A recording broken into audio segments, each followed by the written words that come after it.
여러분 안녕하십니까? JTB 뉴스입니다. 정부가 단행한 7개 부처 개각에서 최정호 전 전북 정무부지사가 국토부 장관에 발탁되고 4선의 진영 의원이 행정안전부 장관 후보에 지명됐습니다. 익산 출신인 최정호 내정자는 부지사를 지내 지역과 새만금에 대한 이해가 깊고 친정인 국토부에서도 주요 보직을 거친 만큼 향후 신공항과 도내 SOC 사업이 한층 탄력을 받을 것으로 기대됩니다. 고창 출신인 진영 행정안전부 장관 내정자는 박근혜 정부 때 보건복지부에 이어 두 번째로 장관에 임명되는 영예를 안게 됐습니다. 김현미 장관의 퇴진 대신 최정호 진영 장관 내정자가 나오면서 전북 출신 장차관급 인사는 13명으로 1명 더 늘게 됐습니다.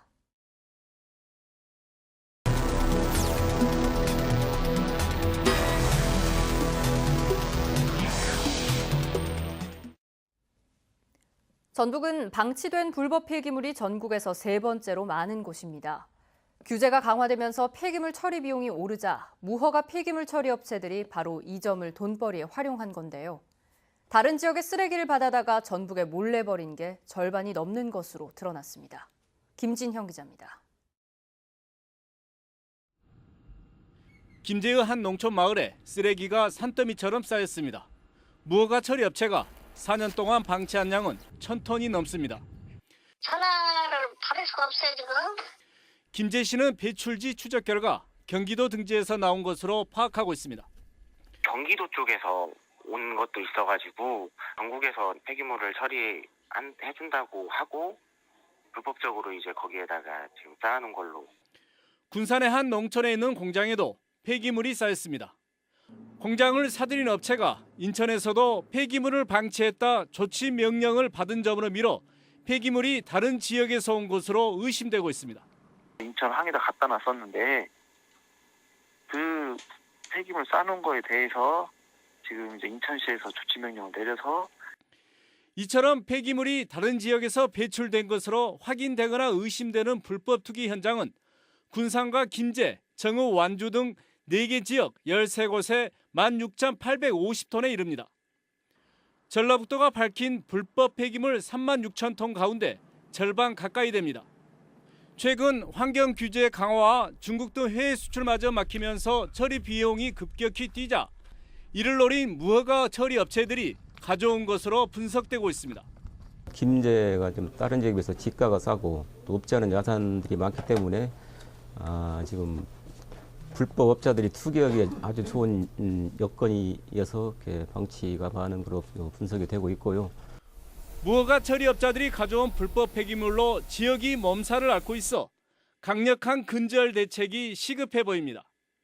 JTB 뉴스 김진영입니다. 이번에는 임실 오염 토양 문제 짚어봅니다. 정화시설에 반입된 오염 토양이 알려진 것보다 2배 이상 많은 것으로 드러났습니다. 이 같은 정보가 환경부 전산 시스템에 모두 기록이 돼 있었지만 전라북도는 이 시스템의 존재조차 모르고 있었습니다.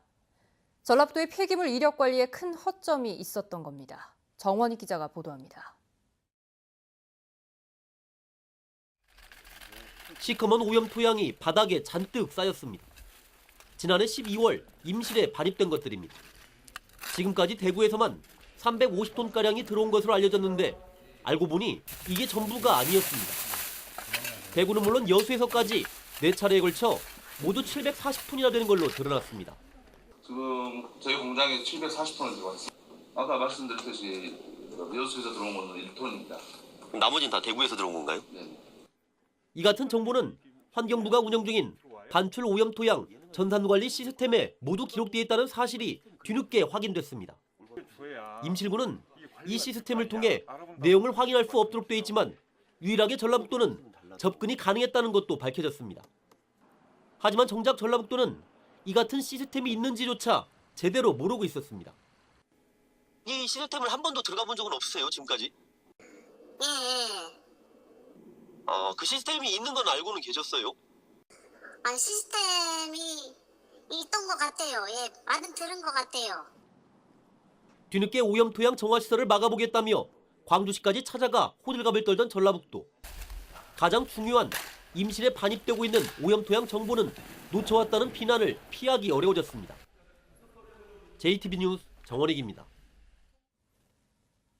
상산고의 자사고 재지정 평가를 앞두고 갈등이 커지고 있다는 소식 여러 차례 전해드렸는데요. 그렇다면 전북교육청이 왜 평가 점수를 높이고 지표 수정을 하지 않는지에 대한 의문도 커지고 있습니다. 김승환 교육감의 정치적 목적이 반영된 것 아니냐는 분석에 힘이 실리고 있습니다. 조창현 기자입니다. 자사고의 일반고 전환은 문재인 대통령의 대표적인 교육 공약입니다.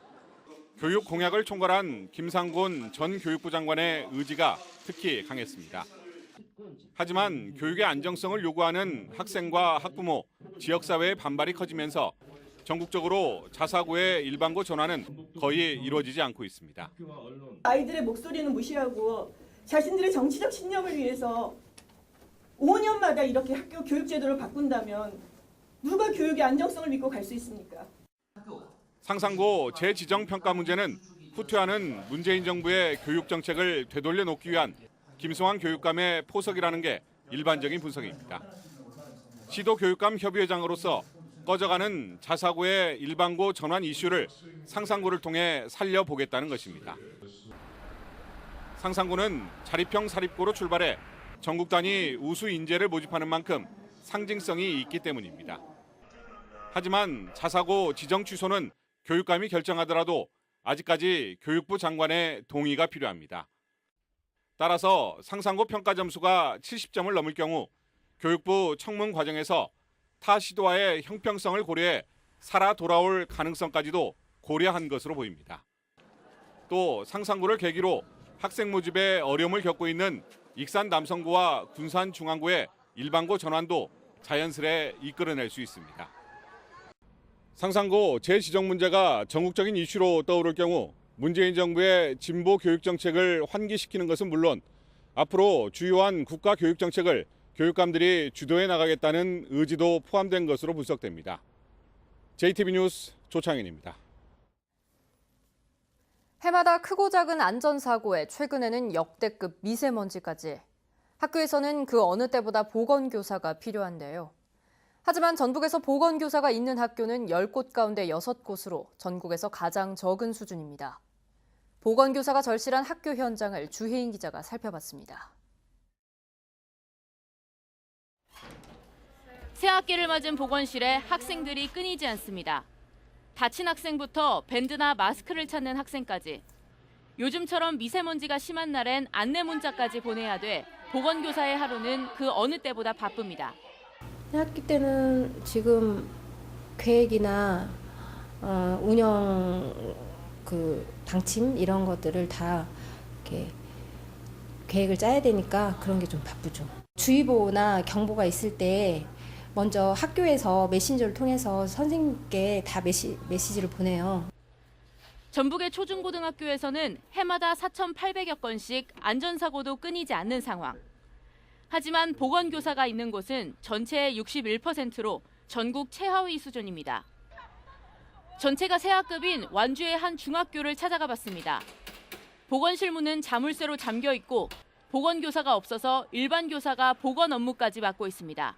33년 만에 이제 보건이라는 업무를 처음 3년 동안 보건실 문 안 열었다고 그러더라고. 그 안에 가니까 뭐 곡성 막 그런 것처럼 무슨 건물 있고 막 그러더라고. 교무실 약품 상자만 놓고 있었던 거예요. 6학급뿐인 완주의 이 초등학교 보건실도 쉬는 시간과 점심시간에 이용하라는 안내문이 붙어 있지만 보건실 문은 잠겨 있습니다. 보건교사 역시 없습니다. 법에 따라 모든 학교는 보건교사를 두어야 하지만 초등학교는 18학급, 중고등학교는 9학급 미만일 경우 의무사항이 아니어서 소규모 학교는 보건교사가 없는 경우가 대부분입니다. 보건교사를 많이 뽑으면 해결이 되는데 이제 청정원이 묶여있고 그런 걸 미달하는 학교들이 많아요. 그러면 기간 소금학교가 많아서 그런 거지 뭐. 학교 현장에서 보건교사의 필요성이 커지고 있는 만큼 교육당국의 인력 충원과 합리적인 교사 배치가 시급합니다. JTB 뉴스 주혜인입니다. 미세먼지가 기승을 부리는 가운데 오래된 경유차의 설 자리가 점점 좁아지고 있습니다. 10년 안에 모두 폐차가 추진되는 동시에 미세먼지가 심한 날에는 운행 제한도 추진됩니다. 권대성 기자입니다. 전주시는 지난달 노후 경유차 폐차 보조금 지원 신청을 받았습니다. 예정한 지원 물량은 500대였는데 신청은 1690대로 3배가 넘었습니다. 오래된 차량부터 500대 정도를 신청해가지고 그분들한테 저희가 최대 폐차 지원금 165만 원을 지급할 예정입니다. 올해 14개 시군이 계획한 폐차 지원 물량은 3,658대, 전체 노후 경유차 13만 5천 대의 2.7%에 불과합니다. 이 같은 지원 규모로는 노후 경유차를 모두 폐차하는데 40년가량이 걸리는데 전라북도가 이를 10년으로 줄이기로 했습니다. 당장 올해 10,000대분의 폐차 보조금을 추가 지원키로 하고 추경에 226억 원을 편성합니다.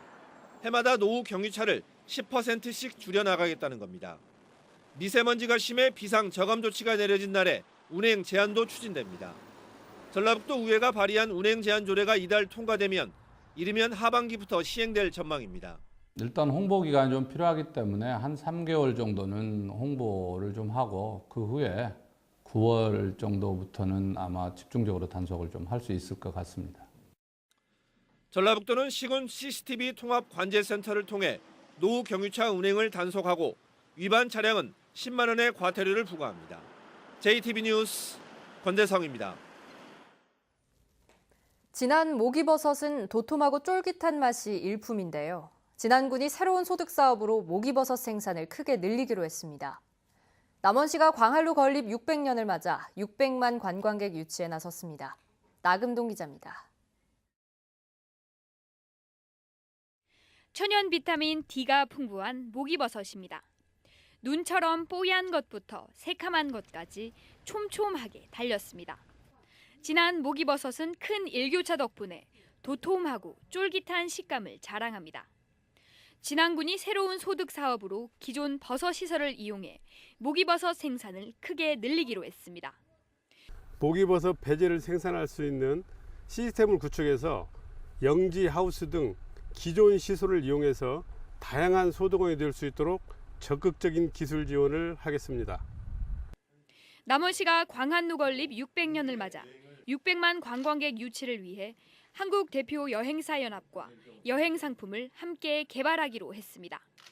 전국 국내 관광여행사 50여 곳이 참여한 여행사연합은 100만 명이 넘는 회원을 보유하고 있습니다. 이번 업무 협약을 통해서 남원의 우수한 관광 자원을 상품화하여 관광객 유치는 물론 관광 경쟁력을 높여 나가겠습니다. 완주군이 보훈수당 지급 대상자를 고엽제 후유 의증 등록자 등까지 확대하기 위해 조례를 개정하고 있습니다.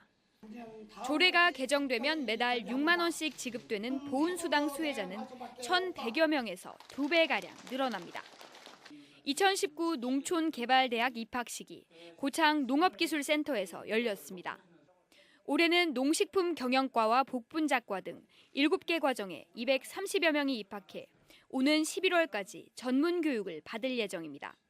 JTB 뉴스 나금동입니다. 전라북도 농어촌 종합지원센터가 발주한 계약이 불법 하도급이 되고 업체 간 분쟁까지 발생해 잡음이 일고 있습니다.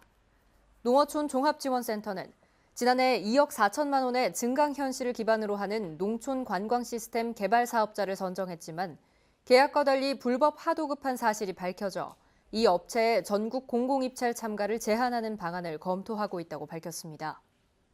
전라북도의회 최영심 의원은 전라북도와 센터 측의 관리 소홀로 인해 업체 간 계약 해지와 대금 미납에 따른 잡음까지 불거졌다면서 용역 사업의 실태를 점검하고 대책을 마련하라고 촉구했습니다.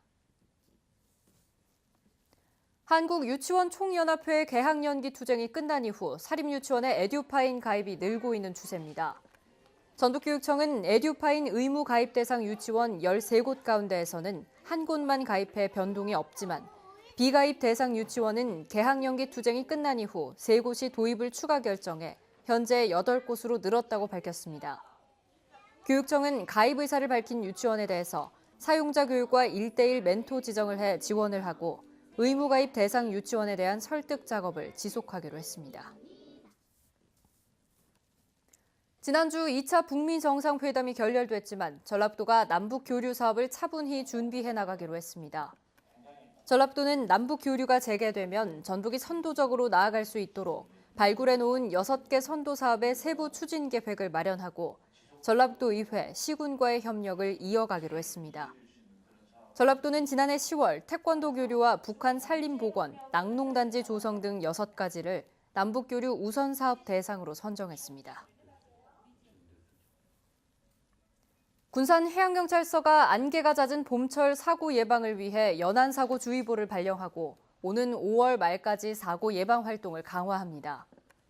해경은 봄철에는 잦은 안개로 사고 위험이 높은 데다 최근엔 고군산도로와 동백대교가 개통돼 관광객도 늘고 있다며 사고 다발 해역의 순찰을 강화하고 위험구역 출입을 통제해 연안사고를 예방하겠다고 밝혔습니다. 북쪽에서 강한 바람이 불어오면서 오늘 전북의 미세먼지 농도는 보통 수준 보이겠습니다. 오늘은 맑은 날씨 속에 낮부터 기온이 10도 이상 크게 오르겠습니다. 전주 14도, 남원은 17도가 예상돼 포근하겠습니다. 주말인 내일은 가끔 구름이 많은 가운데 일교차 큰 날씨가 예상됩니다. 내일 오후부터 차차 흐려지면서 휴일인 모레는 새벽부터 밤까지 비가 내리겠습니다.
JTB 뉴스를 마칩니다. 여러분 고맙습니다.